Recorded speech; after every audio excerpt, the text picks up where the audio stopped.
Assalamualaikum to all viewer and especially to our beloved Sir Azam and Yaakob. So today our group consists of Nur Hayani, Azmi Afiqah, Muhammad Harid and me myself, Muhammad Fitri. We present the case study on accounting fraud of a company which is Wirecard. Moving on to the first part, introduction. What is accounting fraud? Accounting fraud can take many forms and is the intentional mispresentation or falsification of accounting documents or records related to expenses, sales, or income for financial gain. There are numerous types of accounting fraud, including inflating a company's stock price, avoiding scheduled debt, and obtaining large amount of cheap funds, among others. Accounting fraud is the deliberate manipulation of financial statements to prepare a company for its financial position. It involves employees, accountant, or organization that misleads shareholders and investors. A company's financial statement can be falsified by overstating revenues, cutting expenses, and mispresenting assets and liabilities. The Enron scandal is one of the greatest examples of accounting fraud. This scam occurs when earnings are exaggerated. For example, let's say ants are busy with losses because they don't generate income. Ali can claim to have more income than he actually needs to cover up the situation. The company's earnings are overstated in its end result. Overstating earnings causes the stock price to rise and creates an inappropriate condition in the company's financial statement. Additionally, unrecorded expenses are one of the higher net profit, lower expenses fraud. This minimizes the cost of expenses and shows the bright side of the company's bottom line. The possibility of companies dropping money is a reality of this. Tone at the top.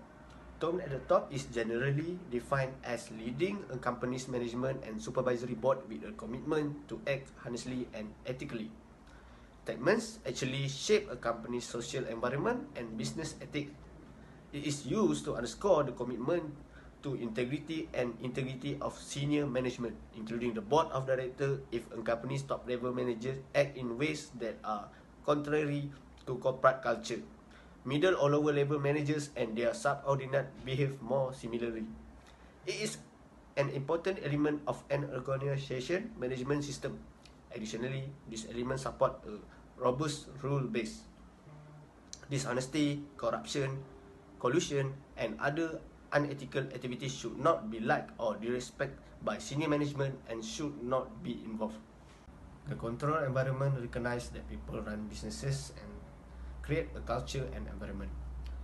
The control environment addresses the factors of tone at the top. Lip service is the usual norm for each substantial companies to take action. Most time management hours are escaping from demonstrating compliance and validating ethics. An organization, top management must be honest, ethical, and conscientious in conducting business. It starts at the top and cascades down the middle, eventually impacting the workers who ultimately earn the bottom line may employ. Tone at the top for Wirecard. Wirecard was founded in 1999 outside Munich. After processing online credit cards payment, primarily for pawn and gambling sites, the company branched out into banking, issuing credit, and prepaid card. In a world where cashless payments are king, Wirecard has the absolute edge. Wirecard disbanded in 2020. Wirecard has filed for bankruptcy after admitting that his $1.9 billion missing from the account probably never existed. They said the two banks in the Philippines that are believed to hold the gold were not Wirecard customers, and the company has filed for bankruptcy protection and creditors.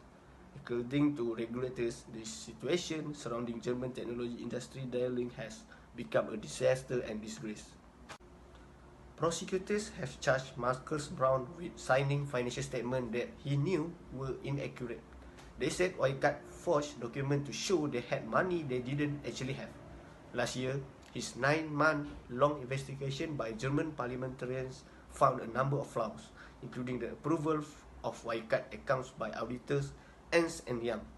This process he expects to continue until 2024.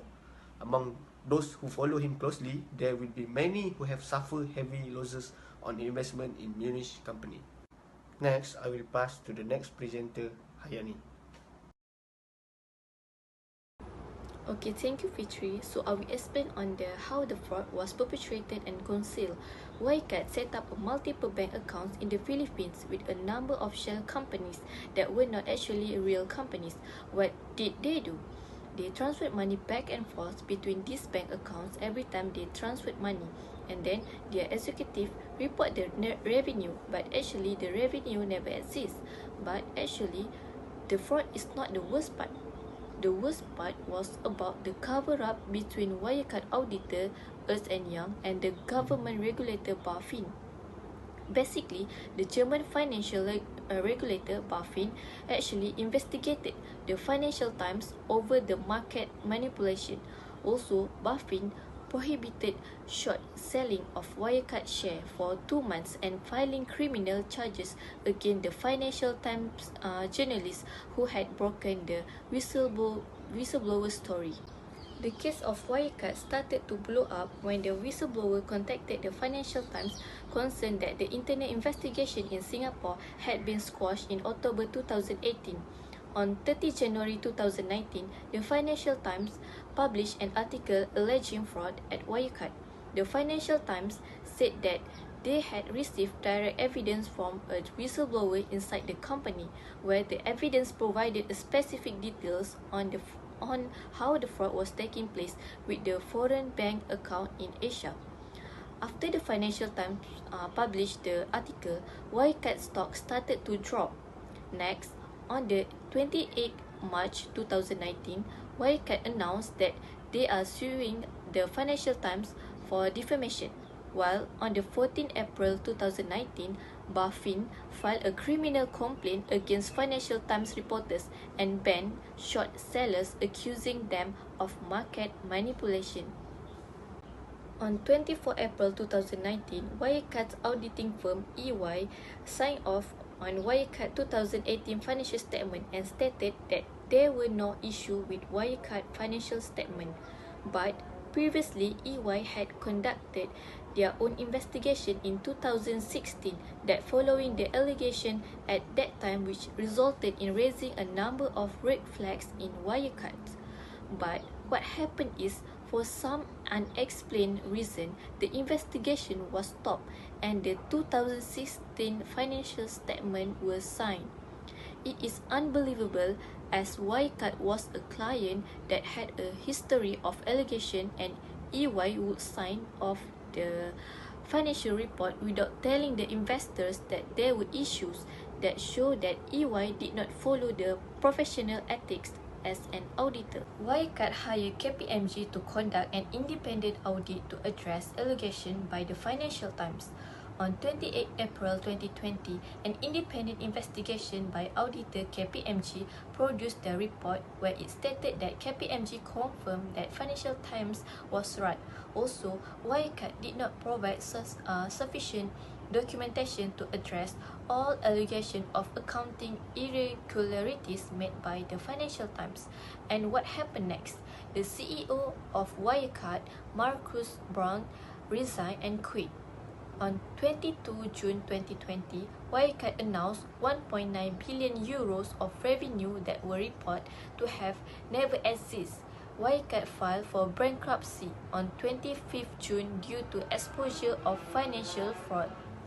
Okay, next, after the scandal unfolded, BaFin blames the law and its fellow regulators because since the Wirecard collapse, BaFin has been on the defensive, especially about its decision to ban short selling of the company's share in 2019 and criminal charge of Financial Times reporters who wrote about the Singapore whistleblower allegation of accounting fraud, as the head of BaFin has also reported and told members of the German Bundestag in closed hearing that BaFin had no authority to supervise Wirecard as a whole because BaFin was the European Central Bank and the Bundestag had all agreed that Wirecard was a technology company, not a financial services company. So for the EY is facing legal action as EY failed to request crucial account information from Singapore OCC Bank to confirm it held the 1 billion euro in cash on behalf of Wirecard. This is a routine of audit procedure and could have uncovered the fraud much earlier.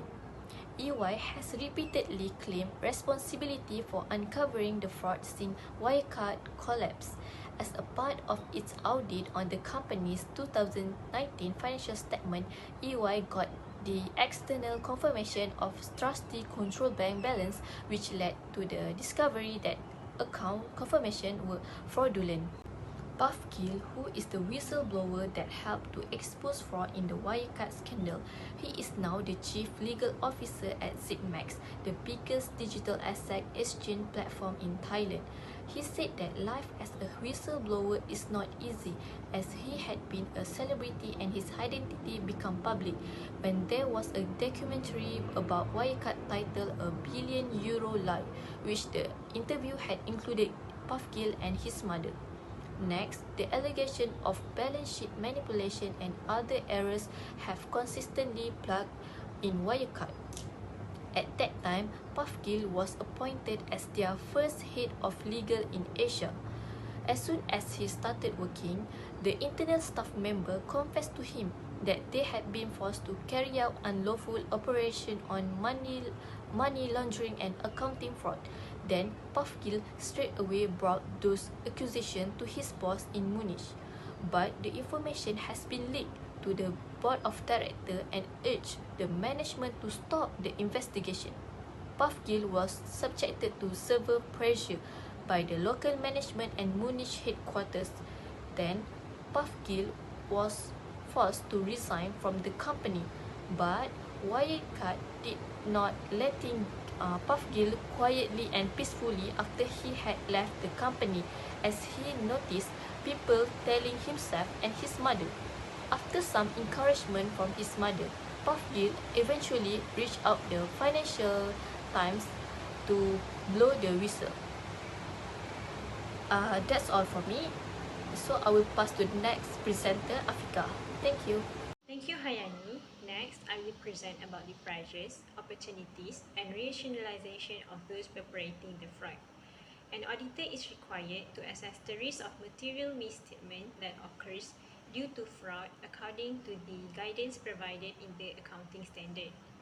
One of the information they need to consider in order to uncover a fraud occurs in a company is to identify the factors that encourage the risk of fraud.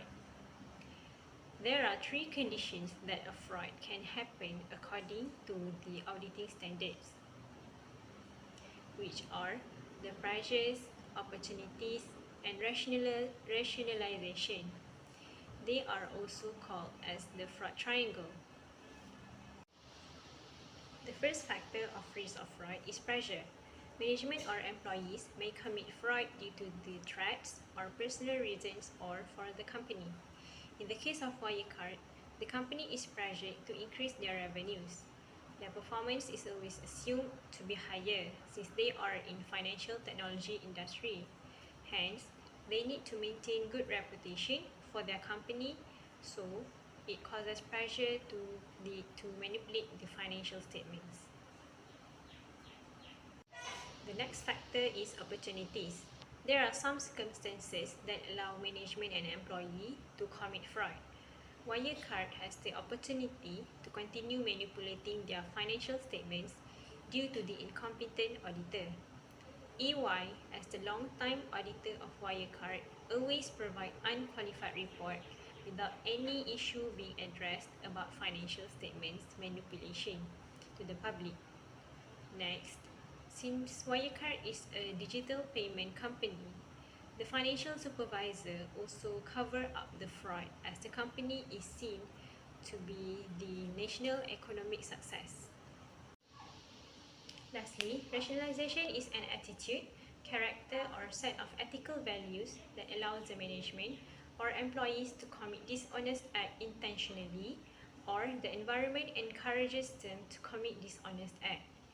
Management of Wirecard must have very high expectation on their performance since online transactions is commonly used nowadays. Hence, they will do anything to achieve their expectation. Next, I will pass to the next presenter, Muhammad Hari. Thank you. Thank you, Afika, for your presentation. Assalamualaikum warahmatullahi wabarakatuh. My name is Muhammad Haris bin Suhaimi, and now I will be presenting on the next part, which is the effects, consequences, and penalty imposed for the auditors, company, management, and other relevant parties. So I will go for the auditor first. So Ernst and Young, or EY for short, was Wirecard main auditor for 10 years. The audit firm was criticized by many for its failure to spot fraud risk indicators, did not fully implement professional guidelines, and relied on verbal assurances from executives. EY has faced a wave of litigation from Wirecard's shareholders after lawsuits was filed against them. The firm have reportedly lost a substantial amount of high-profile clients such as Commerce Bank, DWS, and KfW, which have moved their accounts in the wake of the scandal. As a result, EY suffered a loss of 42 million euro of its annual auditing business. The next is for the company. So the company, which is the Wirecard, shares has fallen after its market value continues to depreciate for billions of dollars. It also marks the first member of DAX has gone broke. DAX here refers to the 40 major German companies that have strong trading on the Frankfurt Stock Exchange. Next is a credit rating business, with Moody's has placed B3 ratings on review for downgrade following the uncertainties around the allegations regarding the fraudulent accounting practices. The next consequences is management. So the top management of Wirecard, including Oliver Bellenhaus, along with the ex-CEO Marcus Brown, have been detained for further investigations to disclose all necessary information on the missing over $2 billion. Bellenhaus is the managing director of Dubai-based Wirecard subsidiary, in which Wirecard holds no banking license in the country.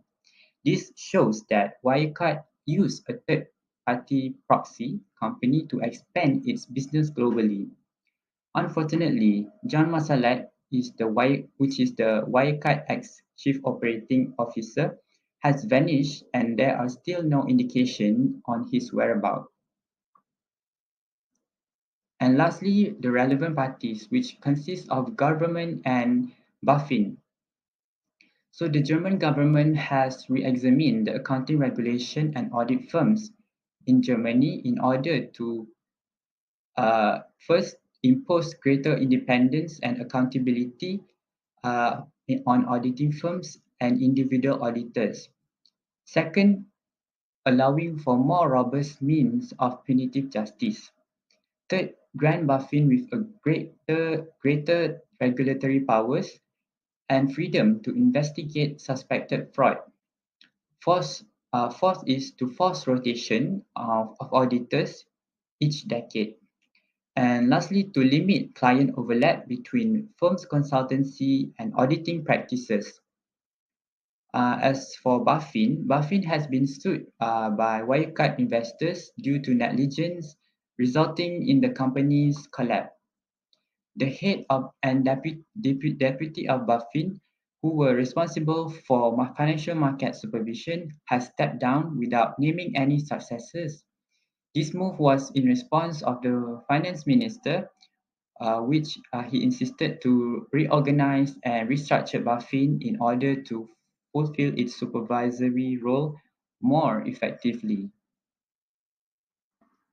Moving to the next part, which is the conclusion. In our opinion, our major concern is the negligence in auditing shown by EY. As one of the major auditing firms in the world, professional skepticism is the utmost important attribute when doing auditing. What EY has done to Wirecard was completely the opposite, which it violates this key principle in carrying their work. Professional skepticism helps to identify and respond to conditions that may indicate possible misstatement. This is what EY had been missing. Next, the German lawmakers should regulate a law that would impose a greater enforcement to control and scrutinize the public companies more effectively.